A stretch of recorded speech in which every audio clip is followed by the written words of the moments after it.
რუსთაველის გამზირი პროტესტის 329 დღესაც გადაიკეტა. გუშინ აქციის მონაწილეები კვლავ პარლამენტის შენობასთან შეიკრიბნენ და სამართალდამცავების მოწოდების მიუხედავად საავტომობილო გზა რამდენიმე წუთით მაინც გადაკეტეს. მოთხოვნები უცვლელია ახალი საპარლამენტო არჩევნები და დაკავებულების გათავისუფლება. სწორედ ამ მოთხოვნების შესრულების მიზნით პროტესტის უკიდურეს ფორმას უკვე მე-6 დღეა მიმართავს 5 აქტივისტი, მათ შორის არის გედევან ფოფხაძეც. მათი ჯანმრთელობის მდგომარეობა ამ ეტაპზე დამაკმაყოფილებელია. Შემშულებს შეწოდას მე პირადად არ ვაპირებ.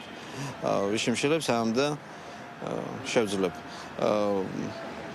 გონია რომ ამ ვითარებაში ვადიანის შემშულობა არც ერთ შემთხვევაში არ იქნებოდა ჩემი მხრიდან სწორი. თუმცა აქციის მონაწილეებისთვის არის გათვალისწინებული ის, რომ ადამიანურად ჩვენ არ გვინდა ვინმე დაიზარალოს ჯანმრთელობა ან თუმცა სიცოცხლე და თუ ვინმეს არ ექნება შესაძლებლობა ცუდად გახდება ის მას შეიძლება ვინმე ჩაენაცვლოს ან გამოგვაკლდეს.